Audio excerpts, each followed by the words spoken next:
Hey everyone, this is Scott from Forgot to Grow Up. Welcome to another edition of ReWatching Agents of S.H.I.E.L.D. Today I'm talking about Season 5, Episode 8, The Last Day. I'm just going to be starting off by talking about the plot summary, then just talking about my general thoughts after having just finished rewatching this episode. So yeah, the plot summary for this episode says Coulson, Daisy, Fitz, Simmons, and Deke survive the crash and reunite with May in the Zephyr. They meet Voss, an acquaintance of Deke's father, up on the lighthouse. Caecilius punishes the inhabitants by cutting off their resources. Flint, Mac, and Yo-Yo go to retrieve the weapons hidden by Fitz and discover Caecilius has released the roaches onto the lower levels. They defeat the roaches and rescue the remaining inhabitants. On the surface, the team struggles to get answers from Robin and find a machine built into the Zephyr. While Fitz and Simmons have to remove Daisy's inhibitor, May and Coulson find a shard of the time monolith in Voss's locker. Deke questions Voss about the shard which belonged to his parents and gets knocked out. Voss then tries to kill Daisy and impales Robin to prevent her from giving the team answers. Before dying, Robin is comforted by May as she reveals their history and finally tells May how to save the world, which requires Flint. In the past, we see May is shown taking care of Robin and encouraging Fitz to build his machines so they can travel through time.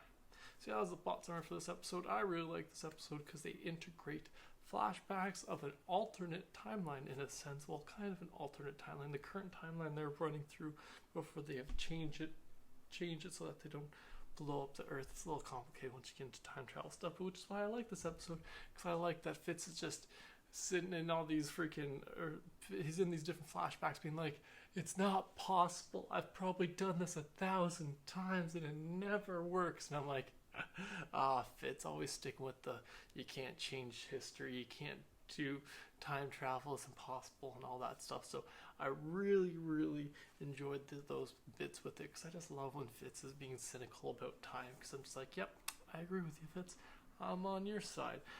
So yeah, I just enjoy those little bits, just along with just seeing these flashes of, how it was that Robin, survived on it, that we get hints towards what was happening with the fact that the team gets back, and if they're not completely successful with stopping the end of the world and how it happens. But yeah, I just really enjoyed those flashbacks. And the cool thing about the flashbacks is you see some little things, like little details, like the fact that Yo-Yo's got some certain metal looking hands. It's not quite like they look like she could just be wearing gloves, but also it's possible that that's her robotic hands that she gets later in this season. So I thought that was an interesting little detail they had included in that. At one point, I think in one of the flashes we hear Fitz say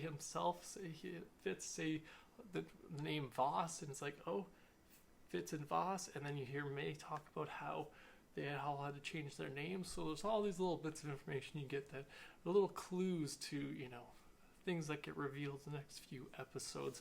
So I really enjoyed the fact that on this rewatch I actually noticed those little things and how they connect into later parts in this season. So that was just a really enjoyable part. But yeah, and then the last thing I just have written down was I like the scene where Yo-Yo does her thing and sticks all the roaches with the splinter bombs. I can't remember what those bombs are called. I'm sure let me know in the comments below if you guys remember what those bombs are called. But yeah, I just really like that scene, because I love when Yo-Yo does her thing, especially when you see it in a use like that, like against all these, monsters, and she's just like, oh, sticks them all, and then poof. So yeah, that was a really enjoyable scene. But yeah, that's all my thoughts for this episode. Be sure to let me know in the comments below what you enjoyed about this episode of Agents of S.H.I.E.L.D. Thanks again for joining me today. Subscribe to the channel if you haven't already, and have a good one.